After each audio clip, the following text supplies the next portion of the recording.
ಆಕಾಶವಾಣಿ ಧಾರವಾಡ. ಓ ಶ್ರೋತ್ರಿಯನೆ ಶ್ರೋತಾರ ಕೇಳು, ಇದು ನಭೋವಾಣಿ. ಓ ಶ್ರೋತ್ರಿಯನೆ ಶ್ರೋತಾರ ಕೇಳು, ಇದು ನಭೋವಾಣಿ. ನಾನು ಬಾಳಿ ನೀನು ಕಿವಿ, ಬಾನ ಕಡಲಲ್ಲಿ ತೇಲಿ ಬಿಟ್ಟ ಈ ನುಡಿದೋಳಿ. ಆಕಾಶವಾಣಿ ಧಾರವಾಡ ಕೇಂದ್ರವು 75 ವಸಂತಗಳನ್ನ ಪೂರೈಸಿರುವ ಅಮೃತ ಮಹೋತ್ಸವದ ಸಂದರ್ಭದಲ್ಲಿ ವಿಶೇಷ ಕಾರ್ಯಕ್ರಮ ಸರಣಿ ಸ್ಮೃತಿ ಪಟಲದಿಂದ.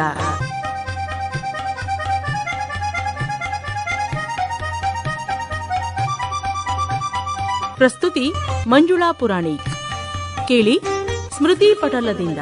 ನಿನ್ನ ಹೃದಯದ ಬಂದರವ ಮುಟ್ಟಿತು, ನಿನ್ನ ಬುದ್ಧಿಯ ಮನೆಯನ್ನು ಕಟ್ಟಿತು. ನೀನೆಲ್ಲೇ ಇರು ಕೇಳು, ಸೂತ್ರ ಸರಿಯಿರಲಿ, ಹೃದಯ ತೆರೆದಿರಲಿ. ಓ ಶ್ರೋತ್ರಿಯನೆ ಶ್ರೋತಾರ ಕೇಳು, ಇದು ನಭೋವಾಣಿ. ನಾನು ಬಾಯಿ ನೀನು ಕಿವಿ, ಬಾನ ಕಡಲಲ್ಲಿ ತೇಲಿ ಬಿಟ್ಟ ಈ ನುಡಿದೋಳಿ.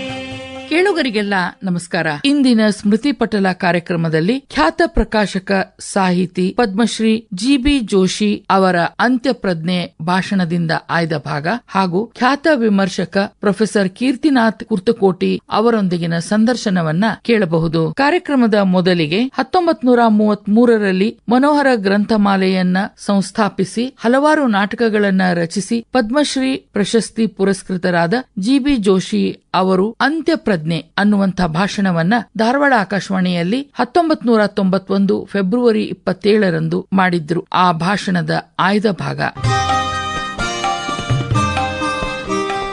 ಪದ್ಮಶ್ರೀ ಗೋವಿಂದ ಭೀಮಾಚಾರ್ಯ ಜೋಶಿ ಅಂದರೆ ಜಿ.ಬಿ. ಜೋಶಿ ಇವರು 1904 ಜುಲೈ 29ರಂದು ಗದಗ ಜಿಲ್ಲೆಯ ಹೊಂಬಳದಲ್ಲಿ ಜನಿಸಿದರು. ಇವರ ತಾಯಿ ಭಾರತಿಬಾಯಿ, ತಂದೆ ಭೀಮಾಚಾರ್ಯರು. ಜಿ.ಬಿ. ಜೋಶಿ ಅವರು 1933ರಲ್ಲಿ ಮನೋಹರ ಗ್ರಂಥಮಾಲೆಯನ್ನ ಬೆಟಗೇರಿ ಕೃಷ್ಣ ಶರ್ಮಾ ಹಾಗೂ ಚುಳುಕಿ ಗೋವಿಂದರಾವ್ ಇವರ ಜೊತೆಗೂಡಿ ಪ್ರಾರಂಭಿಸಿದರು. ಈ ಪ್ರಕಾಶನ ಸಂಸ್ಥೆಯ ಮೂಲಕ ಅನೇಕ ಖ್ಯಾತ ಲೇಖಕರನ್ನ ಕನ್ನಡ ಸಾಹಿತ್ಯಕ್ಕೆ ಪ್ರಥಮವಾಗಿ ಪರಿಚಯಿಸಿದ ಕೀರ್ತಿ ಜಿ.ಬಿ. ಜೋಶಿ ಅವರದ್ದು. ಖ್ಯಾತ ನಾಟಕಕಾರ ಗಿರೀಶ್ ಕಾರ್ನಾಡ್ ಅವರಲ್ಲಿ ಒಬ್ಬರು. 1959ರಲ್ಲಿ ಹೊರಬಂದಂತ ರಜತ ವರ್ಷದ ಕಾಣಿಕೆಯಾದ ನಡೆದು ಬಂದ ದಾರಿ ಇದು 4 ಸಂಪುಟಗಳಲ್ಲಿ ಪ್ರಕಟವಾಯಿತು. ಈ ಹೊತ್ತಿಗೆಯಲ್ಲಿ ಪ್ರಕಟವಾದ ಕೀರ್ತಿನಾಥ್ ಕುರ್ತಕೋಟಿ ಅವರ ಕನ್ನಡ ಸಾಹಿತ್ಯದ ಸಮಗ್ರ ವಿಮರ್ಶೆ ವಿಮರ್ಶಾ ಲೋಕದಲ್ಲಿ ಹೊಸ ಆಯಾಮವನ್ನ ತೆರೆಯಿತು. ಆ ಬಳಿಕ ವಿಮರ್ಶೆಯ ನಿಯತಕಾಲಿಕ ಮನ್ವಂತರವನ್ನ ಪ್ರಾರಂಭಿಸಿದರು. ಜಿ.ಬಿ. ಜೋಶಿ ಅವರು ಜಡಭರತ ಹಾಗೂ ಅನಾಮಧೇಯ ಅನ್ನುವ ಕಾವ್ಯನಾಮದಲ್ಲಿ ಸಾಹಿತ್ಯವನ್ನ ರಚಿಸಿದ್ದಾರೆ. ಜಿ.ಬಿ. ಜೋಶಿ ಅವರ ಲೇಖನಿಯಿಂದ ಮೂಡಿದ ನಾಟಕಗಳು ಮೂಕಬಲಿ, ಸತ್ತವರ ನೆರಳು, ಕದಡಿದ ನೀರು, ಆ ಊರು ಈ ಊರು, ನಾನೇ ಬಿಜ್ಜಳ, ಪರಿಮಳದವರು, ಜರ್ಮನ್ ಬಂಗ್ಲೆ, ಧರ್ಮಸೆರೆ ಕಾದಂಬರಿಯ ರಚನೆಯನ್ನು ಕೂಡ ಮಾಡಿದ್ದಾರೆ. ಜೀವಫಲ ಅನ್ನುವಂತ ಕವನ ಸಂಕಲನವನ್ನ ಕೂಡ ಹೊರತಂದಿದ್ದಾರೆ. ಜಿ.ಬಿ. ಜೋಶಿ ಅವರ ನಾಟಕಗಳು ದಿವಂಗತ ಬಿ.ವಿ. ಕಾರಂತರಿಂದ ಹಿಡಿದು ನೀನಾಸಂ ತಂಡದವರಿಂದ ರಂಗಭೂಮಿಯ ಮೇಲೆ ಪ್ರಯೋಗಗೊಂಡಿವೆ. ವಿಶೇಷತಃ ಬಿ.ವಿ. ಕಾರಂತರಿಂದ ಪ್ರದರ್ಶಿತವಾದಂಥ ಸತ್ತವರ ನೆರಳು ಬಹಳ ಜನಪ್ರಿಯವಾದಂಥ ನಾಟಕ. ಜಿ.ಬಿ. ಜೋಶಿ ಅವರಿಗೆ 1974ರಲ್ಲಿ ಸತ್ತವರ ನೆರಳು ಹಾಗೂ 1977ರಲ್ಲಿ ನಾನೇ ಬಿಜ್ಜಳ ಈ ನಾಟಕಗಳಿಗೆ ರಾಜ್ಯ ಸಾಹಿತ್ಯ ಅಕಾಡೆಮಿಯ ಬಹುಮಾನ ದೊರೆಯಿತು. 1986ರಲ್ಲಿ ಭಾರತ ಸರ್ಕಾರ ಪದ್ಮಶ್ರೀ ಪ್ರಶಸ್ತಿಯನ್ನ ನೀಡಿ ಗೌರವಿಸಿದೆ. 1986ರಲ್ಲಿ ಕರ್ನಾಟಕ ಸರ್ಕಾರದ ರಾಜ್ಯೋತ್ಸವ ಪ್ರಶಸ್ತಿ ಹಾಗೂ 1987ರಲ್ಲಿ ಸಂಗೀತ ನಾಟಕ ಅಕಾಡೆಮಿ ಪ್ರಶಸ್ತಿ ಕೂಡ ಲಭಿಸಿದೆ. 1993ರಲ್ಲಿ ಭಾರತೀಯ ಪ್ರಕಾಶಕರ ಒಕ್ಕೂಟದಿಂದ ವಿಶಿಷ್ಟ ಪ್ರಕಾಶಕ ಪ್ರಶಸ್ತಿ ಕೂಡ ಬಂದಿದೆ. ಜಿ.ಬಿ. ಜೋಶಿ ಅವರ ಧ್ವನಿಯಲ್ಲಿ ಫೆಬ್ರವರಿ 27, 1991ರಂದು ಧಾರವಾಡ ಆಕಾಶವಾಣಿ ಅಂತ್ಯಪ್ರಜ್ಞೆ ಎನ್ನುವ ವಿಷಯದ ಮೇಲೆ ಭಾಷಣವನ್ನ ಧ್ವನಿಮುದ್ರಿಸಿಕೊಂಡಿತ್ತು. ಆ ಭಾಷಣದ ಆಯ್ದ ಭಾಗವನ್ನ ನಿಮಗೆ ಇಲ್ಲಿ ಕೇಳಿಸುತ್ತಿದ್ದೇವೆ.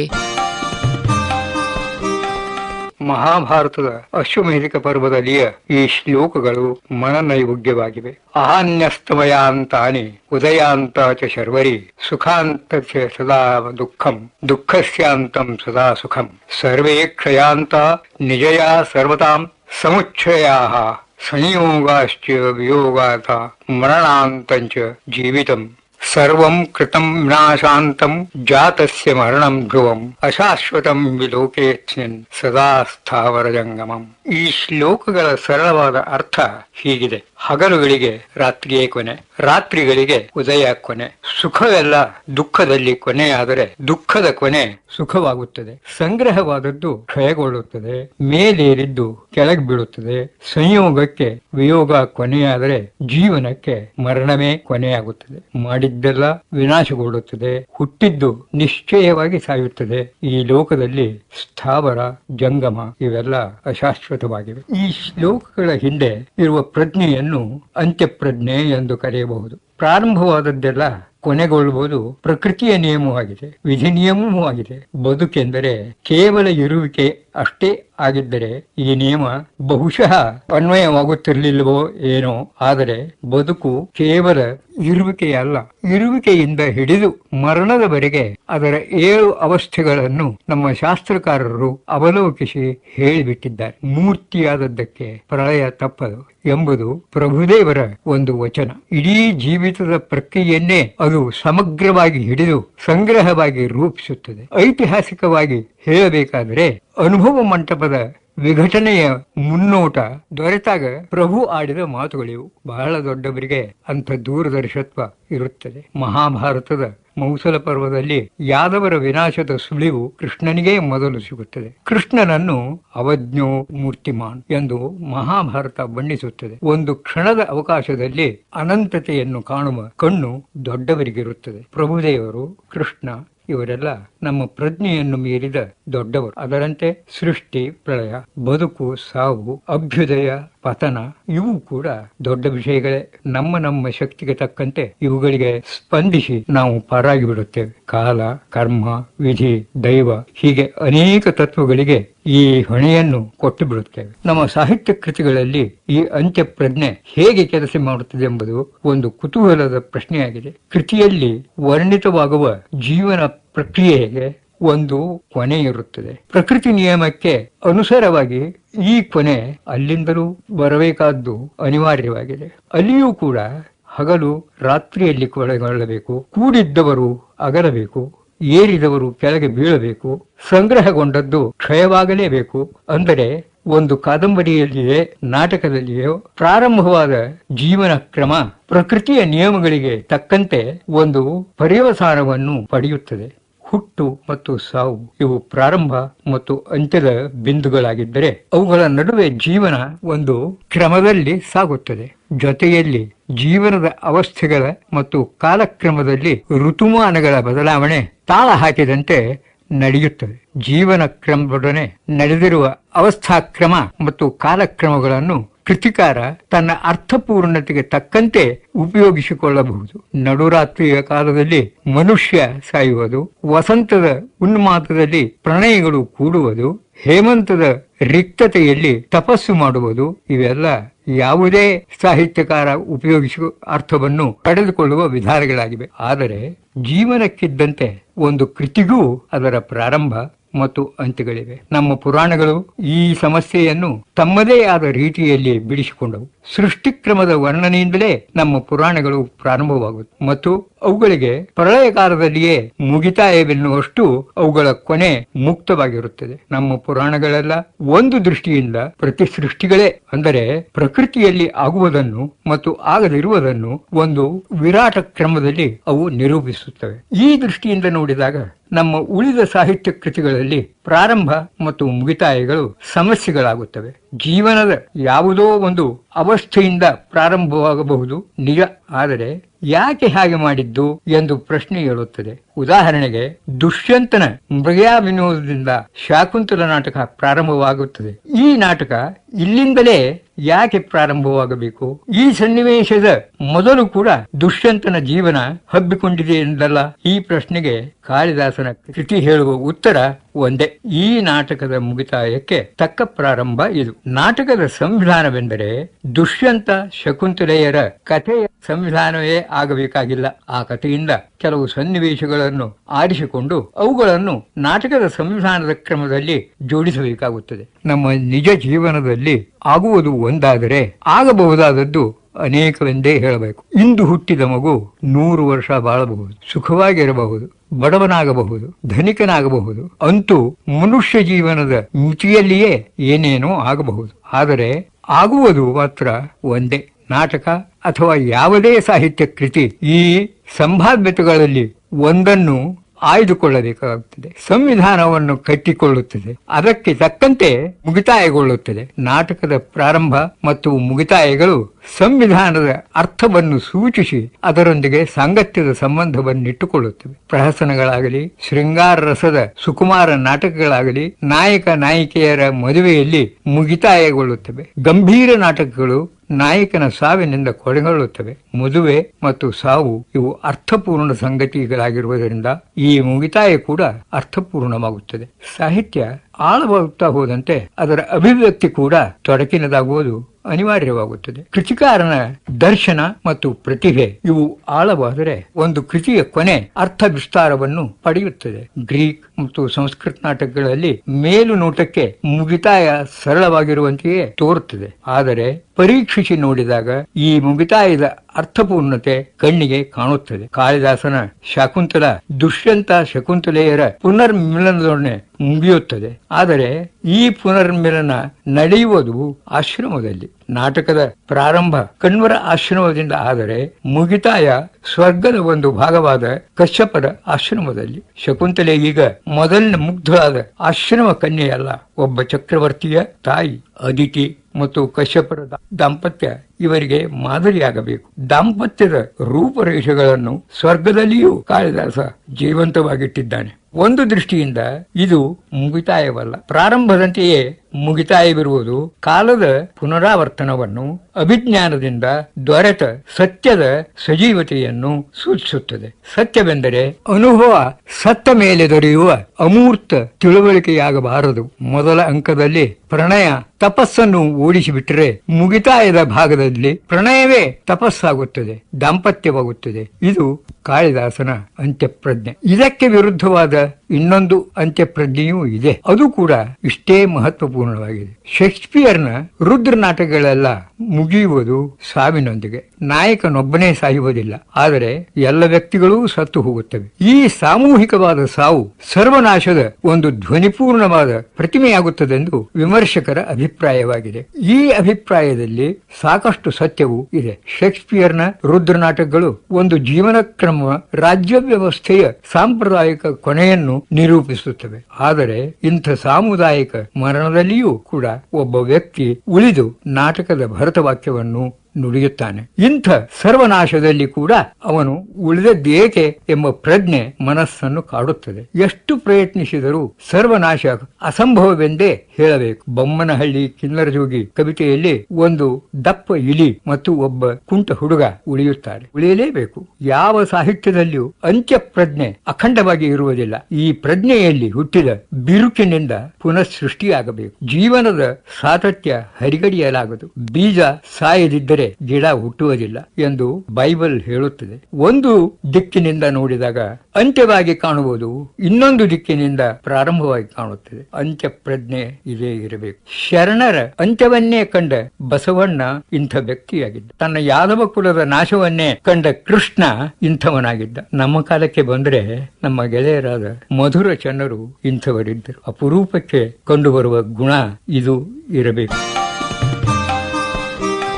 ಅಂತ್ಯಪ್ರಜ್ಞೆ ಜಿ.ಬಿ. ಜೋಶಿ ಅವರ ಧ್ವನಿಯಲ್ಲಿ ಭಾಷಣವನ್ನ ಕೇಳಿದಿರಿ. ಈಗ ಖ್ಯಾತ ವಿಮರ್ಶಕ ಕೀರ್ತಿನಾಥ್ ಕುರ್ತಕೋಟಿ ಅವರಿಗೆ ಕೇಂದ್ರ ಸಾಹಿತ್ಯ ಅಕಾಡೆಮಿಯ ಪ್ರಶಸ್ತಿ ಸಂದ ಸಂದರ್ಭದಲ್ಲಿ ಡಾ ಬಸವರಾಜ್ ಸಾದರ್ ಅವರು ನಡೆಸಿದ ಸಂದರ್ಶನದ ಭಾಗವನ್ನ ಕೇಳೋಣ. ಪ್ರೊಫೆಸರ್ ಕೀರ್ತಿನಾಥ್ ಕುರ್ತಕೋಟಿ ಅವರು ಕವಿ, ನಾಟಕಕಾರ, ವಿಮರ್ಶಕ, ಅನುವಾದಕ, ಅಂಕಣಕಾರ. ಇವರು ಅಕ್ಟೋಬರ್ 13, 1928ರಂದು ಜನಿಸಿದರು. ಪ್ರಜಾವಾಣಿ ಪತ್ರಿಕೆಯಲ್ಲಿ ಪ್ರತಿವಾರ ಪ್ರಕಟವಾಗುತ್ತಿದ್ದ ಉರಿಯ ನಾಲಿಗೆ ಅನ್ನುವಂಥ ಅಂಕಣ ಬಹಳ ಜನಪ್ರಿಯವಾಗಿತ್ತು. 1959ರಲ್ಲಿ ಮನೋಹರ ಗ್ರಂಥಮಾಲೆ ಹೊರತಂದಂತ ತನ್ನ ರಜತ ವರ್ಷದ ಹೊತ್ತಿಗೆ ನಡೆದು ಬಂದ ದಾರಿ, ಇದರಲ್ಲಿ ಇವರು ಬರೆದ ಸಾಹಿತ್ಯ ವಿಮರ್ಶೆ ಕನ್ನಡ ವಿಮರ್ಶಾ ಲೋಕದಲ್ಲಿ ಒಂದು ಹೊಸ ಆಯಾಮವನ್ನ ಸೃಷ್ಟಿಸಿತು. ಆ ಬಳಿಕ ಹೊರತಂದಂತ ವಿಮರ್ಶಾ ನಿಯತಕಾಲಿಕ ಮನ್ವಂತರಕ್ಕೆ ಇವರು ಸಂಪಾದಕರಾಗಿ ಕಾರ್ಯವನ್ನು ಕೂಡ ಮಾಡಿದರು. ಗಾನ ಕೇಳಿ ನಾವು ಬರಿಗೆಯವರು ಇವು ಇವರ ಪ್ರಕಟಿತ ಕವನ ಸಂಕಲನಗಳು. ಆಮನಿ, ಸ್ವಪ್ನದರ್ಶಿ ಮತ್ತು ಇತರ ಗೀತ ನಾಟಕಗಳು, ಸ್ವಪ್ನ ವಾಸವದತ್ತೆ, ಚಂದ್ರಗುಪ್ತ ಇವು ಇವರ ಪ್ರಕಟಿತ ನಾಟಕಗಳು. ನವ್ಯ ಕಾವ್ಯ ಪ್ರಯೋಗ, ಯುಗಧರ್ಮ ಹಾಗೂ ಸಾಹಿತ್ಯ ದರ್ಶನ, ಯಶೋಧರ ಚರಿತ್ರೆಯ ಕಾವ್ಯತಂತ್ರ, ಉರಿಯ ನಾಲಿಗೆ, ವಿಮರ್ಶೆಯ ವಿನಯ ನಾಟಕ, ವಿಮರ್ಶೆಯ ವಿನಯ ಕಾದಂಬರಿ, ಸಂಸ್ಕೃತಿ ಸ್ಪಂದನ, ರಾಜಸ್ಪರ್ಶ, ಬಾರೋ ಸಾಧನಕೇರಿಗೆ, 100 ಮರ 100 ಸ್ವರ, ಶ್ರಾವಣ ಪ್ರತಿಭೆ ಇವು ಇವರ ವಿಮರ್ಶಾ ಗ್ರಂಥಗಳು. ಕನ್ನಡ ಸಂಸ್ಕೃತಿ ಇಲಾಖೆಯಿಂದ ವಿಮರ್ಶಕ ಗಿರಡ್ಡಿ ಗೋವಿಂದರಾಜ್ ಅವರ ಸಂಪಾದಕತ್ವದಲ್ಲಿ ಕುರ್ತಕೋಟಿ ಅವರ ವಿಮರ್ಶಾ ಬರಹಗಳು 4 ಸಂಪುಟಗಳಲ್ಲಿ ಪ್ರಕಟವಾಗಿವೆ. ಇದಲ್ಲದೆ ಜೀವಫಲ ಇದನ್ನ ಇಂಗ್ಲಿಷಿಗೆ ಅನುವಾದವನ್ನ ಕೂಡ ಮಾಡಿದ್ದಾರೆ. ಪ್ರೊಫೆಸರ್ ಕೀರ್ತಿನಾಥ್ ಕುರ್ತಕೋಟಿ ಅವರಿಗೆ 1995ರಲ್ಲಿ ಉರಿಯ ನಾಲಿಗೆ ವಿಮರ್ಶಾ ಕೃತಿಗೆ ಕೇಂದ್ರ ಸಾಹಿತ್ಯ ಅಕಾಡೆಮಿಯ ಪುರಸ್ಕಾರ ಲಭಿಸಿತು. ಈ ಸಂದರ್ಭದಲ್ಲಿ ಧಾರವಾಡ ಆಕಾಶವಾಣಿಗೆ ಕೀರ್ತಿನಾಥ್ ಕುರ್ತಕೋಟಿ ಅವರನ್ನ ಆಹ್ವಾನಿಸಿ ಅಭಿನಂದಿಸಿ ಅವರೊಂದಿಗೆ ಸಂದರ್ಶನ ಮಾಡಿದವರು ಡಾಕ್ಟರ್ ಬಸವರಾಜ್ ಸಾದರ್. ಈ ಸಂದರ್ಶನದ ಆಯ್ದ ಭಾಗ ಇಲ್ಲಿದೆ. ಅಭಿನಂದನೆಗಳು ಪ್ರೊಫೆಸರ್ ಕುರ್ತಕೋಟಿ ಅವರೇ. ನಮಸ್ಕಾರ. ಈ ಕಾವ್ಯದೊಂದಿಗೆ ಸಾಹಿತ್ಯ ಲೋಕ ಪ್ರವೇಶ ಮಾಡಿದ ನೀವು ಮಹತ್ವದ ನಾಟಕಗಳನ್ನ ಮೊದಲು ರಚನೆ ಮಾಡಿದ್ರಿ, ಆಮೇಲೆ ಕಥೆ, ಹರಟೆಗಳನ್ನು ಕೂಡ ಬರೆದ್ರಿ. ಅನಂತರ ವಿಮರ್ಶೆಯನ್ನೇ ಗಟ್ಟಿಯಾಗಿ ಹಿಡಿದುಕೊಂಡು ಸಾಗುತ್ತಾ ಅಂಕಣ ಬರಹಗಳಲ್ಲೂ ಹಿರಿಮೆಯನ್ನ ಮೆರೆದವರು ನೀವು. ನಿಮ್ಮ ಈ ನಡೆದು ಬಂದ ದಾರಿಯ ಬಗ್ಗೆ ಮತ್ತು ಅದರಲ್ಲಿ ಆದಂತಹ ಬದಲಾವಣೆ ಬಗ್ಗೆ ಮೊದಲಿಗೆ ಒಂದಿಷ್ಟು ಪರಿಚಯಿಸ್ತೀರಾ? ನಾನು ವಿಮರ್ಶೆಯನ್ನ ಪ್ರಾರಂಭ ಮಾಡಿದ್ದು ಒಂದಿಷ್ಟು ಆಕಸ್ಮಿಕವಾಗಿ ಅಂತಲೇ ಹೇಳಬೇಕು. ಅದಕ್ಕೆ ಕಾರಣ ಅಂದ್ರೆ ಮನೋಹರ ಗ್ರಂಥಮಾಲೆಯ ಸಂಪಾದಕರು ಜಿ.ಬಿ. ಜೋಶಿ ಅವರು. ಮನೋಹರ ಗ್ರಂಥಮಾಲೆಯ ರಜತ ಮಹೋತ್ಸವದ ಹೊತ್ತಿಗೆ ಅವ್ರದ್ದೊಂದು ಯೋಜನೆ ಇತ್ತು, ಮನೋಹರ ಗ್ರಂಥಮಾಲೆಯ ಇತಿಹಾಸವನ್ನು ನನ್ನ ಕಡೆಯಿಂದ ಬರೆಸಬೇಕು ಅಂತ. ಅವ್ರು ಕೇಳಿದಾಗ ನಾನು ಹೇಳಿದೆ, ಮನೋಹರ ಗ್ರಂಥಮಾಲೆಯ ಇತಿಹಾಸ ಬರೆಯೋದು ಅಂದ್ರೆ ಆಧುನಿಕ ಕನ್ನಡ ಸಾಹಿತ್ಯದ ಇತಿಹಾಸವನ್ನು ಬರೆದಂತಾಗ್ತದೆ, ಅದನ್ನೇ ಬರೆದು ಬಿಡುವುದಲ್ಲ ಅಂದೆ, ನೀನೇ ಬರೆದು ಬಿಡು ಅಂತಂದ್ರು. ಆಗ ಸುಮ್ಮನೆ ಏನೋ ಒಂದು ಹುಂಬ ಧೈರ್ಯದಿಂದ, ಅಲ್ಲಿವರೆಗೆ ನಾನು ವಿಮರ್ಶೆ ಬರೆದಿದ್ದಿಲ್ಲ. ನಿಜವಾಗಿ ಹೇಳ್ಬೇಕಂದ್ರೆ ನಾನು ವಿಮರ್ಶಕ ಅಂತ ಅಂದ್ಕೊಂಡಿದ್ದಿಲ್ಲ. ನಮ್ಮ ಗೆಳೆಯರ ಗುಂಪು ಮುಂದಿತ್ತಾಗ ಕಣಿವೆಯವರಿದ್ದರು, ಕವಲಿ ಮತ್ತು ಮುಕಾಶಿ. ಅವರೊಳಗೆ ಬಹಳ ದೊಡ್ಡ ವಿಮರ್ಶಕರು ಅಂದ್ರೆ ನಮ್ಮ S.R. ಮುಕಾಶಿ ಅವರು. ನಾವೆಲ್ಲ ಕವಿಗಳು ಬರೇ, ಅದು ನೋಡೋಣ ನನಗೂ ಬರೀಲಿಕ್ಕೆ ಬರ್ತೇನೋ ಅಂತಂದು ನಾನು ಮೊದಲನೆಯ ಪ್ರಬಂಧ ಕಾವ್ಯದ ಮೇಲೆ, ಆಧುನಿಕ ಕನ್ನಡ ಕಾವ್ಯದ ಮೇಲೆ ನಾನು ಬರೆದು ನನಗನ್ನಿಸ್ತು ಆಗ ಬೇಂದ್ರೆ ಅವರಿಗೆ ತೋರಿಸಿದ್ದೆ. ಅವ್ರು ಒಪ್ಪಿಕೊಂಡ್ರು. ಆಗ ಮುಂದಿನ ನಾನು ಬರೆದೆ. ಹೀಗೆ ಒಂದು ರೀತಿಯಿಂದ ಆಕಸ್ಮಿಕವಾಗಿ ನಾನು ವಿಮರ್ಶೆಯ ಕ್ಷೇತ್ರವನ್ನು ಹೊಕ್ಕುತ್ತೆ. ಈಗ ನಾವು ನೇರವಾಗಿ ಉರಿಯ ನಾಲಿಗೆಗೆ ಬರೋಣ. ಈ ಹೆಸರಿನ ಒಂದು ಪ್ರಬಂಧ ಇದರೊಳಗಿರೋದು, ಅದರಲ್ಲಿ ಒಂದು ಮಾತನ್ನ ಹೇಳಿದಿರಿ ನೀವು. ಮಾತನ್ನ ಬಿಟ್ರೆ ಬೇರೆ ಉಪಾಯ ಇಲ್ಲದಿದ್ದಾಗ ಮಾತನ್ನ ತಿಕ್ಕಿ ತಿಕ್ಕಿ ಹಸನ್ ಮಾಡ್ಕೊಳ್ಬೇಕು ಅಂತ. ಆ ಮಾತು ಇದು ಎಂಥ ಕ್ರಿಯೆ ಅಂತೀರಿ ಪ್ರೊಫೆಸರ್ ಕುರ್ತಕೋಟಿ ಅವರೇ? ಇದು ಒಂದು ರೀತಿಯಿಂದ ಸೃಜನಶೀಲ ಕ್ರಿಯೆ. ನಮ್ಮಲ್ಲೇ ಮಾತು ಹುಟ್ಟಿದ್ದಕ್ಕೆ ಕಾರಣ ನನಗೀಗ ಅನಿಸ್ತದೆ, ಜಗತ್ತನ್ನು ತಿಳಿದುಕೊಳ್ಳಿಕ್ಕೆ. ಜಗತ್ತನ್ನು ನೇರವಾಗಿ ತಿಳ್ಕೊಳ್ಳಿಕ್ಕೆ ಬೇರೆ ಯಾವ ಸಾಧನವೂ ಇಲ್ಲ. ಎಷ್ಟೋ ಜನ ತತ್ವಜ್ಞಾನಿಗಳ ಅಭಿಪ್ರಾಯ ಅಂದ್ರೆ ನಮಗೆ ಸತ್ಯ ನೇರವಾಗಿ ಕೈಗೆ ಸಿಗೋದೇ ಇಲ್ಲ. ನಮಗೆ ಸತ್ಯ ಸಿಗಬೇಕಾದ್ರೆ ಅದು ಭಾಷೆಯ ಮೂಲಕವೇ ಸಿಗಬೇಕು. ಇದು ಬಹುಶಃ ನಮ್ಮ ಮೀಮಾಂಸಕರ ಹೊತ್ತಿಗೆ ಆಗಲೇ ಅದೊಂದು ಗೃಹೀತ ಸತ್ಯವಾಗಿ ಬಿಟ್ಟಿತ್ತು. ಮೀಮಾಂಸಕರು ಒಂದು ಕಡೆಗೆ ಹೇಳ್ತಾರೆ, ಏನು ಅಂದ್ರೆ ಶಬ್ದರೂಪ ಖಲು ದೈವತಾಹ, ದೇವತೆಗಳು ಕೂಡ ಶಬ್ದರೂಪದಲ್ಲಿಯೇ ಇರ್ತಾರೆ, ಆದ್ದರಿಂದ ನಾವು ಹವಿಸಿಕೊಳ್ಳೋದು ಶಬ್ದಗಳಿಗೆ ಹೊರತಾಗಿ ದೇವತೆಗಳಿಗೆ ಅಲ್ಲ ಅಂತ ಹೇಳ್ತಾರೆ. ಮಾತಿನ ಮಹತ್ವ ಅಷ್ಟಿದೆ. ಅದಕ್ಕಾಗಿ ಮಾತನ್ನ ಹಸನು ಮಾಡಿಕೊಳ್ಬೇಕು. ಇದಕ್ಕೆ ಕಾರಣ ಅಂದ್ರೆ ಮಾತನ್ನು ಬಿಟ್ಟರೆ ಬೇರೆ ಏನೂ ಸಾಧನೆ ನಮ್ಮಲ್ಲಿ ಇಲ್ಲ. ನಾವು ಭಾಷೆಯನ್ನು ಸೃಷ್ಟಿ ಮಾಡಿ ಆಮೇಲೆ ನನಗನ್ನಿಸ್ತದೆ ಉಳಿದ ಭಾಷೆಗಳನ್ನು ಸೃಷ್ಟಿ ಮಾಡಿದ್ವಿ. ಅವು ಶಾಬ್ದಿಕ ಅಲ್ಲ. ಉದಾಹರಣೆಗೆ ನಮ್ಮ ಪುರಾಣ ಕಥೆಗಳು ಅಥವಾ ನಮ್ಮ ಹಬ್ಬ ಹುಣ್ಣಿಮೆಗಳು ಇವೆಲ್ಲ ಭಾಷೆಗಳೇ ನಮಗೆ. ಆದರೆ ಶಾಬ್ದಿಕವಾದಂತಹ ಭಾಷೆಗೆ ಇರುವ ಶಕ್ತಿ ಮತ್ತೆ ಯಾವುದಕ್ಕೂ ಇಲ್ಲ. ಆದ್ದರಿಂದ ಅದನ್ನು ಹಸನು ಮಾಡ್ಕೋಬೇಕು, ಹೆಚ್ಚು ತಿಳ್ಕೊಳ್ಳಿಕ್ಕೆ ಸಾಧ್ಯ. ಅಂಕಣ ಬರಹಗಳಿಗೆ ಒಂದು ಹೊಸ ರೂಪವನ್ನು ಕೊಟ್ಟವರು ನೀವು. ನಿಮ್ಮ ಪ್ರಕಾರ ಈ ರೂಪಕ್ಕಿರುವಂತಹ ಶಕ್ತಿ ಸಾಮರ್ಥ್ಯಗಳೇನು ಮತ್ತು ಅದರ ಮುಖ್ಯ ಕಾಳಜಿಗಳು ಏನಿರ್ಬೇಕಂತೀರಿ ನೀವು? ಅಂಕಣ ಅಂತ ಅನ್ನೋದು ಮುಖ್ಯವಾಗಿ ಈಗ ಪತ್ರಿಕಾ ಸಾಹಿತ್ಯದಲ್ಲಿ ಹುಟ್ಟು ಬಂದದ್ದು. ಹೌದು. ನಮ್ಮಲ್ಲೇ ಲಲಿತ ಪ್ರಬಂಧಗಳೇ ಆಗಲಿ, ಕೆಲವು ಸಲ ಕಾದಂಬರಿಗಳು ಕೂಡ ಮೊದಲು ಇಂಗ್ಲಿಷ್ನಲ್ಲಿ ಅವು ಪತ್ರಿಕಾ ಸಾಹಿತ್ಯದಿಂದಲೇ ಹುಟ್ಟು ಬಂದದ್ದು. ಅಂದ್ರೆ ಈಗಿನ ಧಾರಾವಾಹಿಗಳ ರೂಪದಲ್ಲಿ ಇದನ್ನೆಲ್ಲ ನೋಡಿದ್ರೆ ಈ ಅಂಕಣದ ಬರಹ ಕೂಡ ಒಂದು ದೃಷ್ಟಿಯಿಂದ ಇದು ಆಗಿನ ಕಾಲಕ್ಕೆ ಲೀಡರ್ ಅಂತ ಬರೀತಾ ಇದ್ರು. ಅದು ಬರೀತಾ ಬರೀತಾ ಏನಾಗ್ಬಿಡ್ತು, ಮೊದಲನೇ ಲೀಡರ್ ಬಹಳ ರಾಜಕೀಯ ಗಾಂಭೀರ್ಯದಿಂದ ತುಂಬಿದ್ರೆ ಥರ್ಡ್ ಲೀಡರ್ ಇವತ್ತಿಗೂ ಬರೀತಾರೆ ಲಂಡನ್ ಟೈಮ್ಸ್ ನಲ್ಲಿ. ಅದು ಈಗ ನಾವು ಅಂಕಣ ಬರೀತೀವಿ ಆ ಜಾತಿ, ಅದು ಒಂದು ರೀತಿಯ ಲಲಿತ ಪ್ರಬಂಧ. ಅದು ಇದನ್ನ ಈಗ ಕನ್ನಡದಲ್ಲಿ ಬಹಳ ಕಮ್ಮಿ. ಯಾಕಂತಂದ್ರೆ ಕನ್ನಡದಲ್ಲಿ ದೊಡ್ಡ ದಿನಪತ್ರಿಕೆಗಳು ಬಹಳ ಕಮ್ಮಿ ಇವೆ. ಆದರೆ ಉಳಿದ ಭಾಷೆಗಳೊಳಗೆ ಮರಾಠಿಯಲ್ಲೇ, ಗುಜರಾತಿಯಲ್ಲೇ, ಹಿಂದಿಯಲ್ಲೇ ಈ ಅಂಕಣದ ಬರಹ ಬಹಳ ಬೆಳೆದ್ಬಿಟ್ಟು. ನಾನು ಈ ಬರಹವನ್ನು ಆರಿಸಿಕೊಂಡಿದ್ದಕ್ಕೆ ಮುಖ್ಯ ಕಾರಣ ಅಂತಂದ್ರೆ ಈ ಅಂಕಣಗಳ ಮುಖಾಂತರವಾಗಿ ನಾವು ಸಾಮಾನ್ಯ ಜನರನ್ನು ಮುಟ್ಟಬಹುದು. ಎಷ್ಟೊಂದು ನಾವು ಬಹಳ ಗಂಭೀರವಾದ ವಿಷಯ ಪ್ರತಿಪಾದನೆ ಮಾಡಬೇಕಾದಾಗ ಪುಸ್ತಕ ಬರೆದು ಬಿಟ್ಟು ಓದೋದಲ್ಲ ಯಾರು. ನಿಜ. ಆದ್ರೆ ಅಂಕಣದ ಮೂಲಕ ಕೊಟ್ಟು ಬಿಟ್ರೆ ಓದ್ತಾ ಇರ್ತೀವಿ. ಆದ್ರೆ ಕನ್ನಡದಲ್ಲಿ ಬಹುಶಃ ಈ ಅಂಕಣ ಸಾಹಿತ್ಯ ಅನ್ನೋದು ಅಷ್ಟಾಗಿ ಬೆಳೆದು ಬರಲಿಲ್ಲ. ಕಾರಣ ಏನು? ಇದಕ್ಕೆ ಕಾರಣ ಅಂದ್ರೆ ನಮ್ಮ ಪತ್ರಿಕೆಗಳು ಇದಕ್ಕೆ ಬಹಳ ಗಮನ ಕೊಟ್ಟಿಲ್ಲ. ನಮ್ಮಲ್ಲೆಲ್ಲ ಸುದ್ದಿಗಾಗಿ ನಾವು ನ್ಯೂಸ್ ಪೇಪರ್ ಓದೋದೆಲ್ಲ ಸುದ್ದಿಗಾಗಿ. ಮತ್ತು ಒಂದ್ ದೃಷ್ಟಿಯಿಂದ ಇದು ಒಳ್ಳೇದು. ಇದನ್ನು ಬೇರೆ ಯಾಕೆ ವಿಚಾರ ಮಾಡ್ಬೇಕು ನಾವು. ಏನು ಅಂತಂದ್ರೆ ಪತ್ರಿಕೆಗಳು ಸಾಹಿತ್ಯಿಕ ಭಾಷೆಯನ್ನು ಎಂದೂ ಉಪಯೋಗಿಸಲಿಲ್ಲ ನಮ್ಮಲ್ಲಿ, ಮತ್ತು ರಾಜಕಾರಣಿಗಳು ಉಪಯೋಗಿಸಲಿಲ್ಲ ನಮ್ಮಲ್ಲಿ. ಇದು ಬಹಳ ಮೋಜಿನ ಸಂಗತಿ. ಇದು ಫ್ರೆಂಚ್ ರೆವಲ್ಯೂಷನ್ ಕಾಲಕ್ಕೆ, ಫ್ರೆಂಚ್ ರೆವಲ್ಯೂಷನ್ನಿನ ಮುಂದಾಳುಗಳೆಲ್ಲ ಆಗಿನ ಕಾಲಕ್ಕೆ ಹೇಳ್ತಾರೆ, ಅವರು ವಿಕ್ಟರ್ ಹ್ಯೂಗೋನಂಥ, ವಾಲ್ಟೇರ್ನಂಥ ಸಾಹಿತ್ಯಗಳ ಭಾಷೆಯನ್ನು ಬಳಸಿಕೊಂಡು ಇದನ್ನು ಮಾಡಿದರು. ನಮ್ಮಲ್ಲಿ ಅಂಥದ್ದಾಗಲಿಲ್ಲ. ನಮ್ಮಲ್ಲೇ ಪತ್ರಿಕಾ ಸಾಹಿತ್ಯ ಬೇರೆಯಾಗಿ ಬೆಳೆದಂತ. ಇನ್ನೂ ಅದು ಸಾಹಿತ್ಯ ಆಗ್ಯದೋ ಇಲ್ಲೋ, ಇತ್ತೀಚೆಗೆ ಅದು ಒಂದು ಸಾಹಿತ್ಯ ಪ್ರಕಾರ ಗುರುತಿಸ್ತಾ ಇರೋದು, ಅದು ಒಂದು ಕಾರಣ. ಇನ್ನೊಂದು ಕಾರಣ ಅಂತಂದ್ರೆ ನಮ್ಮಲ್ಲೇ ಶ್ರೇಷ್ಠ ಮಟ್ಟದ ಪತ್ರಿಕೆಗಳು ಬಹಳ ಕಮ್ಮಿ ಇರೋದ್ರಿಂದ. ನಿಮ್ಮ ಉರಿಯ ನಾಲಿಗೆ ವೈವಿಧ್ಯಪೂರ್ಣವಾದ 55 ಅಂಕಣ ಬರಹಗಳನ್ನು ಒಳಗೊಂಡಿದೆ. ಬದುಕಿನ ಹಲವಾರು ಮಗ್ಗುಲುಗಳ ಅರ್ಥಪೂರ್ಣ ಅಭಿವ್ಯಕ್ತಿಯಾಗಿರುವ ಈ ಲೇಖನಗಳು ನೀವು ಸಹೃದಯರ ಎದುರು ಕುಳಿತು ಹರಟೆ ಹೊಡೆದಷ್ಟು ಸರಳವಾಗಿವೆ, ಸುಲಭವಾಗಿವೆ ಕೂಡ. ಇದರಲ್ಲಿ ಒಂದು ಮಾತಿದೆ ಪ್ರೊಫೆಸರ್ ಕುರ್ತಕೋಟಿ ಅವರೇ, ನಮಗೆ ಗೊತ್ತಿಲ್ಲದಂತೆ ನಾವು ರೂಪಿಸುತ್ತಿರುವ ಇತಿಹಾಸದ ಚಿತ್ರ ಇಲ್ಲಿದೆ ಅಂತ. ನಿಮ್ಮ ಉರಿಯ ನಾಲಿಗೆ ಹಿನ್ನೆಲೆಯಲ್ಲಿ ಈ ಮಾತನ್ನ ಇನ್ನಷ್ಟು ಸ್ಪಷ್ಟಪಡಿಸ್ತೀರಾ? ಇದಕ್ಕೆ ಕಾರಣ ಅಂದ್ರೆ ನನಗೂ ಇತಿಹಾಸಕ್ಕೂ ಯಾವಾಗಲೂ ಒಂದು ಜಗಳ. ಯಾಕೆ ಅಂದ್ರೆ ಇತಿಹಾಸದ ಪ್ರಜ್ಞೆ ಅನ್ನೋದೇ ನಮ್ಗೆ ಹೊಸದು. ಸುಮಾರು ಬ್ರಿಟಿಷರು ಬರೋ ತನಕ ನನಗನ್ನಿಸ್ತದೆ ನಮ್ಮ ಜನತೆ ಯಾವಾಗಲೂ ಇತಿಹಾಸದ ಹೊರಗೆ ಜೀವಿಸಿದ್ರು. ಪುರಾಣ ಪರಿಕಲ್ಪನೆಯಲ್ಲಿ ಜೀವಿಸಿದ್ರು, ಇತಿಹಾಸದ ಹೊರಗೆ. ಅವ್ರಿಗೂ ಇತಿಹಾಸಕ್ಕೂ ಸಂಬಂಧ ಇಲ್ಲ. ಆದ್ರೆ ಏನಾಗ್ಬಿಡ್ತು, ಬ್ರಿಟಿಷ್ ಶಿಕ್ಷಣದ ಮೂಲಕವಾಗಿ ನಮ್ಮಲ್ಲೇ ಇತಿಹಾಸದ ಪ್ರಜ್ಞೆ ಒಮ್ಮೆಲೆ ಬಂದ್ಬಿಡ್ತು. ಅದು ಎಷ್ಟು ಬಂತು ಅಂದ್ರೆ ವಿತ್ ವೆಂಜನ್ಸ್ ಅಂತ ಹೇಳ್ತಾರಲ್ಲ ಇಂಗ್ಲಿಷ್ನಲ್ಲಿ, ಹಾಗೆ ಬಂತು. ಅದು ಬಂದದ್ದು ನೋಡಿದ್ರೆ ಎಲ್ಲಿಂದ ನಾವು ಇತಿಹಾಸವನ್ನು ಸೃಷ್ಟಿ ಮಾಡಬೇಕು, ಎಲ್ಲಾ ಮೂಲಗಳಿಂದ ನಾವು ಇತಿಹಾಸವನ್ನು ಸೃಷ್ಟಿ ಮಾಡ್ಲಿಕ್ಕೆ ಶುರು ಮಾಡಿದ್ವಿ. ನಮ್ಮ ಕಾದಂಬರಿಗಳ ಮೂಲಕ, ನಮ್ಮ ಇತಿಹಾಸ ಪುಸ್ತಕಗಳಂತೂ ಇದ್ದೇ ಇದ್ದು ಎಲ್ಲ ಕಡೆಯಿಂದ ಮಾಡಿದ್ವಿ. ಮಾಡ್ತಾ ಮಾಡ್ತಾ ನಾವು ಇತಿಹಾಸವನ್ನ ಒಂದ್ ದೃಷ್ಟಿಯಿಂದ ಪುನಃ ಸೃಷ್ಟಿಸೋದು, ಇನ್ನೊಂದು ದೃಷ್ಟಿಯಿಂದ ಸಮಕಾಲೀನ ಇತಿಹಾಸವನ್ನು ನಾವು ನಿರ್ಮಾಣ ಮಾಡ್ತಾ ಇದ್ವಿ. ಈ ಅಂಕಣದ ಬರಹದ ಮೂಲಕ ಅದು ಕೂಡ ಸಾಧ್ಯ ಇದೆ. ಯಾಕಂದ್ರೆ ನಾವೀಗ ಈ ಅಂಕಣದ ವಿಷಯಗಳಲ್ಲಿ ನೀವು ನೋಡ್ತಾ ಇರಬೇಕು, ಎಷ್ಟೋ ಸಲ ಯಾವುದನ್ನ ನಾವು ವಿಚಾರ ಮಾಡದೆ ಮಾಡ್ತಾ ಇರ್ತೀವಿ. ಉದಾಹರಣೆ, ನಾವು ಹಬ್ಬ ಹುಣ್ಣಿಮೆ ಯಾಕೆ ಮಾಡಬೇಕು ನಾವು ವಿಚಾರ ಮಾಡಿಲ್ಲ. ಹಬ್ಬ ಹುಣ್ಣಿಮೆಗಳು ಬರ್ತಾವು ಮಾಡ್ತೀವಿ. ಆದರೆ ಅದ್ರ ಬಗ್ಗೆ ನಾವು ವಿಚಾರ ಮಾಡಿದರೆ ಎಲ್ಲೋ ಒಂದು ಕಡೆಗೆ, ನಾನು ಆಗಲೇ ಹೇಳಿದ್ನಲ್ಲ, ಹಬ್ಬ ಹುಣ್ಣಿಮೆಗಳದ್ದು ಒಂದು ಭಾಷೆ ಐತಿ. ಆ ಭಾಷೆಗಳಲ್ಲಿ ಅವನ್ನಿಟ್ಟು ನೋಡಿದರೆ ಅವುಗಳಿಗೆ ಅರ್ಥ ಇದೆ. ಈ ಅರ್ಥವತ್ತಾಗಿ ಜೀವಿಸುವಂತಹ ಕ್ರಿಯೆ ಏನಿದೆ, ಇದು ನನಗನ್ನಿಸ್ತಾ ಇತಿಹಾಸದ ರಚನೆ. ಇನ್ನ ನಿಮ್ಮ ವಿಮರ್ಶೆಯ ಕಡೆ ಹೊರಡೋಣ. ಯಾಕಂದ್ರೆ ನಿಮ್ಮ ಮುಖ್ಯ ಪ್ರವೃತ್ತಿನೇ ವಿಮರ್ಶೆ ಅಲ್ಲ. ವಿಮರ್ಶೆ ಅಂದ್ರೆ ಪ್ರತಿಯೊಂದನ್ನ ಕುರಿತ ಜಡ್ಜ್ಮೆಂಟ್ ಅಥವಾ ನಿರ್ಣಯ ಅನ್ನುವಂತಹ ಒಂದು ಸೀಮಿತ ಅರ್ಥದ ವಿಚಾರ ನಮ್ಮಲ್ಲಿ ಹೆಚ್ಚು ಪ್ರಚುರ ಆಗಿದೆ. ವಿಮರ್ಶೆ ಅಂದ್ರೆ ಏನು, ಅದು ಹೇಗಿರಬೇಕು ಮತ್ತು ಅದರ ಉದ್ದೇಶ ಏನಂತೀರಿ?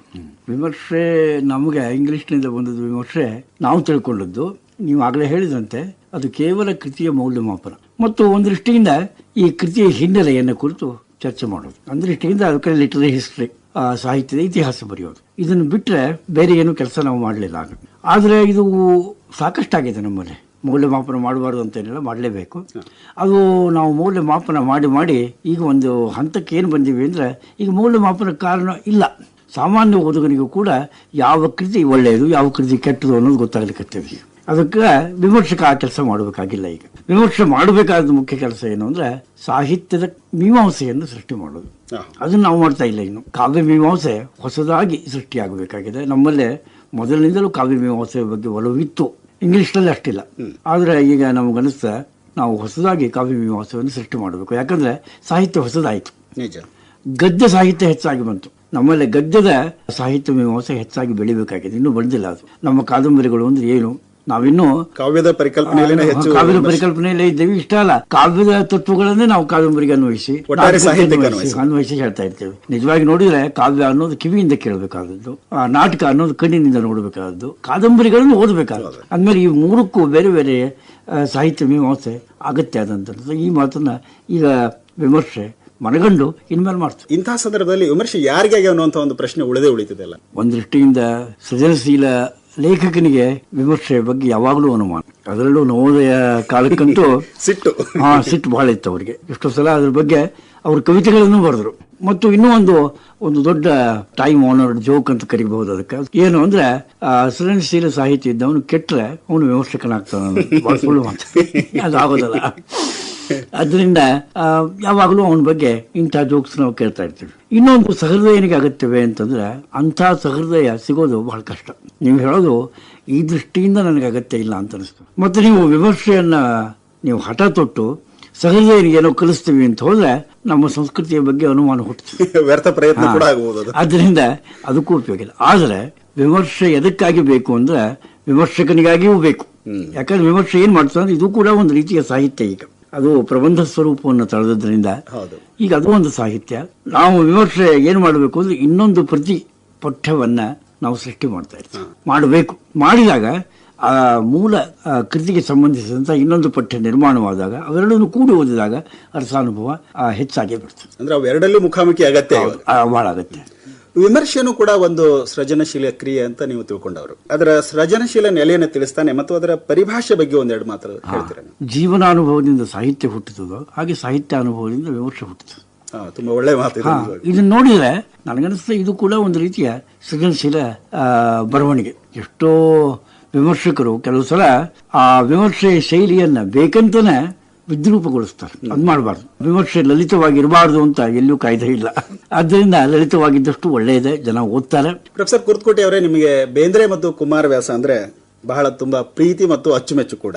ಒಬ್ಬ ವಿಮರ್ಶಕರಾಗಿ ನೀವು ಇವರನ್ನ ಹೆಚ್ಚಾಗಿ ಹಚ್ಚಿಕೊಂಡಂತಹ ಕಾರಣ ಏನು? ಕುಮಾರವ್ಯಾಸ ಮತ್ತು ಬೇಂದ್ರೆ ಇವರಿಬ್ಬರ ಬಗ್ಗೆ ನನ್ನ ಸಂಬಂಧ ಬಹಳ ವಿಚಿತ್ರವಾದ. ನಿಮಗೆ ಹೇಳಿದ್ರೆ ನೀವು ನಂಬಲಿಕ್ಕೂ ಇಲ್ಲ. ಇವರಿಬ್ಬರ ಕಾವ್ಯವನ್ನ ನಿಜವಾಗಿ ವಾತಾವರಣದಿಂದ ಪಡೆದುಕೊಂಡೆ ಹೊರತಾಗಿ ಓದಿ ತಿಳ್ಕೊಂಡಿದ್ದಲ್ಲ ಇದು. ನಾನು ಕುಮಾರವ್ಯಾಸನನ್ನು ಪೂರ್ತಿಯಾಗಿ ಓದಿದ್ದು ನನ್ನ ವಯಸ್ಸಿನ 50ನೇ ವರ್ಷಕ್ಕೆ. ಅದಕ್ಕಿಂತ ಮೊದಲು ಕುಮಾರವ್ಯಾಸನ ಕೇಳಿದ್ದೆ ನಾನು.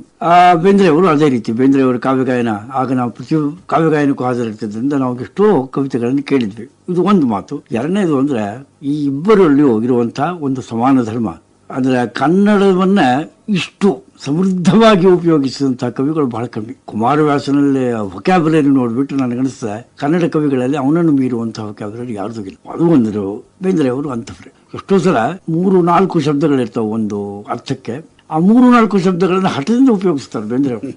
ಒಂದು ಕಡೆಗೆ ಬದುಕು ಅನ್ನೋ ಶಬ್ದ ಕೂಡ, ಬದುಕು ಅನ್ನೋದು. ಈಗ ಪಾತ್ರಗಿತ್ತಿ ಅನ್ನೋ ಶಬ್ದ, ಪಾತ್ರಗಿತ್ತಿ ಉತ್ತರ ಕರ್ನಾಟಕದ್ದು. ಅದು ಮೈಸೂರು ಅವರಿಗೆ ತಿಳಿಲಿಲ್ಲ ಅಂತ ಅವ್ರು ಚಿಟ್ಟೆ ಅಂತ ಉಪಯೋಗಿಸಿ ಇನ್ನೊಂದು ಕವಿತೆ ಬರೆದ್ರು. ಆಮೇಲೆ ಮಂಗಳೂರಲ್ಲಿ ಏನಿದೆ ಹುಡುಕಿ ಬಿಂಬಿ ಅನ್ನೋ ಶಬ್ದವನ್ನು ಉಪಯೋಗ ಮಾಡಿ ಇನ್ನೊಂದು ಕವಿತೆ ಬರೆದ್ರು. ಈ ವೊಕ್ಯಾಬುಲರಿಯ ಸಲುವಾಗಿ ನಾನು ಅವ್ರನ್ನ ಮೊದಲು ಮೆಚ್ಚಿಕೊಂಡದ್ದು. ಕನ್ನಡ ಸಾಹಿತ್ಯ ಪ್ರಪಂಚ ನಿಮ್ಮ ಈ ಉರಿಯ ನಾಲಿಗೆಗೆ ತೋರಿದಂತಹ ಪ್ರತಿಕ್ರಿಯೆ ಹೇಗಿದೆ? ಉರಿಯ ನಾಲಿಗೆಗೆ ಆ ರೀತಿಯಿಂದ ಬಹಳ ಮೆಚ್ಚಿಕೊಂಡ್ರು ಜನ. ಆದ್ರೆ ಅದೇನಾಗ್ತದೆ ಅಂತಂದ್ರೆ ಎಲ್ಲರನ್ನೂ ಮೆಚ್ಚಿಸಲಿಕ್ಕೆ ಆಗೋದಲ್ಲ, ಒಂದು ಮಾತು. ಆದ್ರೆ ನಾನು ತಿಳಿದ ಮಟ್ಟಿಗೆ ಉತ್ತರ ಕರ್ನಾಟಕಕ್ಕಿಂತ ಹೆಚ್ಚು ದಕ್ಷಿಣ ಕರ್ನಾಟಕದಲ್ಲಿ, ಅದು ಮೈಸೂರು ಬೆಂಗಳೂರು ಕಡೆಗೆ ಈ ಸಮ್ಮುಖದ ಲೇಖನಗಳು ಬಹಳ ಜನಪ್ರಿಯವಾದ. ಇದಕ್ಕೆ ಕಾರಣ ಬೇರೆ ಬೇರೆ ಇರಬಹುದು, ಆದ್ರೆ ಹೆಚ್ಚಾಗಿ ಮೆಚ್ಚಿಕೊಂಡವರು ಅವರು. ಎರಡನೇದಾಗಿ ನನಗೆ ಬಹಳ ಸಂತೋಷ ಕೊಟ್ಟ ಸಂಗತಿ ಅಂತಂದ್ರೆ ನನಗಿಂತ 2 ತಲೆಮಾರುಗಳಷ್ಟು ಚಿಕ್ಕವರಾದಂತಹ ತರುಣರು ಇವನ್ನು ಬಹಳ ಮೆಚ್ಚಿಕೊಂಡ್ರು. ಅದು ಬಹುಶಃ ನನಗನ್ನಿಸ್ತದೆ ಬಹಳ ಆಶಾದಾಯಕವಾದದ್ದು. ಇದು ನನ್ನ ವಿಮರ್ಶೆ ಆಗಲಿ ನನ್ನ ಬರಹ ಆಗಲಿ ಮುಂದಿನ ತಲೆಮಾರಿನವರಿಗೆ ಮೆಚ್ಚುಗೆ ಆದರೆ ಅದಕ್ಕಿಂತ ಹೆಚ್ಚಿನ ಸಂತೋಷದ ವಿಷಯ, ಧನ್ಯತೆಯ ವಿಷಯ ಬೇರೆ ಏನಿಲ್ಲ. ಇವತ್ತಿನ ಕನ್ನಡದ ವಿಮರ್ಶೆ ಬಗ್ಗೆ ನಿಮ್ಮ ಅಭಿಪ್ರಾಯ ಏನು? ಹೇಗೆ ನಡೆದಿದೆ ಅಂತೀರಿ? ಕನ್ನಡದ ವಿಮರ್ಶೆ ಬಹಳ ಒಳ್ಳೆಯದಾಗಿ ನಡೆದಿದೆ. ನಿಜವಾಗಿ ನೋಡ್ಬೇಕಂದ್ರೆ ಕನ್ನಡದ ಸಾಹಿತ್ಯದ ಮಟ್ಟಿಗೆ ಹೇಳ್ಬೇಕಂದ್ರೆ ನಮ್ಮಲ್ಲಿ ಬಹಳ ಪ್ರೌಢವಾಗಿ ಬೆಳೆದಿರುವಂತಹ ಸಾಹಿತ್ಯ ಪ್ರಕಾರಗಳು ಅಂದ್ರೆ ನಾಟಕ, ಕಾವ್ಯ ಮತ್ತು ವಿಮರ್ಶೆ. ನಿಮ್ಮ ಅಂಕಣ ಬರಹ, ವಿಮರ್ಶೆ, ಕನ್ನಡ ಸಾಹಿತ್ಯದ ಇವತ್ತಿನ ಸ್ಥಿತಿಗತಿ ಮೊದಲಾದ ವಿಷಯಗಳ ಬಗ್ಗೆ ತುಂಬಾ ಪ್ರೀತಿಯಿಂದ ಮತ್ತು ಆತ್ಮೀಯವಾಗಿ ನಮ್ಮೊಡನೆ ನಿಮ್ಮ ವಿಚಾರಗಳನ್ನು ಹಂಚಿಕೊಂಡ್ರಿ. ನಿಮಗೆ ಧನ್ಯವಾದಗಳು ಮತ್ತು ಇದೇ ಸಂದರ್ಭದಲ್ಲಿ ಇನ್ನೊಮ್ಮೆ ಅಭಿನಂದನೆಗಳನ್ನು ಕೂಡ ಹೇಳ್ತೇನೆ. ನಮಸ್ಕಾರ. ನಿಮ್ಮ ಅಭಿನಂದನೆಗಳಿಗೂ ಸಂಪೂರ್ಣ ಕೃತಜ್ಞನಾಗಿದ್ದೇನೆ. ನಮಸ್ಕಾರ. ಕೇಂದ್ರ ಸಾಹಿತ್ಯ ಅಕಾಡೆಮಿಯ ಪ್ರಶಸ್ತಿಗೆ ಭಾಜನರಾದ ಖ್ಯಾತ ವಿಮರ್ಶಕ ಪ್ರೊಫೆಸರ್ ಕೀರ್ತಿನಾಥ್ ಕುರ್ತಕೋಟಿ ಅವರೊಂದಿಗೆ ಡಾಕ್ಟರ್ ಬಸವರಾಜ್ ಸಾದರ್ ಅವರು ನಡೆಸಿದ ಸಂದರ್ಶನವನ್ನ ಕೇಳಿದಿರಿ. ಕೇಳುಗರೆ, ಧ್ವನಿ ಭಂಡಾರದ ಅಗಾಧ ಶ್ರೀಮಂತಿಕೆಯಲ್ಲಿ ಹಲವಾರು ದಿಗ್ಗಜರ ಧ್ವನಿಗಳಿವೆ, ಭಾಷಣಗಳಿವೆ, ಸಂದರ್ಶನಗಳಿವೆ, ಸಂಗೀತ ಸುರುಳಿಗಳಿವೆ. ಇವುಗಳನ್ನ ಹೆಕ್ಕಿ ತೆಗೆದು ಮತ್ತೆ ಬರುವ ಸ್ಮೃತಿ ಪಟಲದಲ್ಲಿ ಮತ್ತಷ್ಟು ದಿಗ್ಗಜರ ಧ್ವನಿಯನ್ನ ನಿಮಗೆ ಕೇಳಿಸುವ ಪ್ರಯತ್ನ ನಾವು ಮಾಡ್ತೀವಿ. ಅಲ್ಲಿವರೆಗೆ ಕಾಯ್ತಿರಲ್ಲ. ನಮಸ್ಕಾರ. ಶ್ರೋತ್ರಿಯನೆ ಶ್ರೋತಾರ ಕೇಳು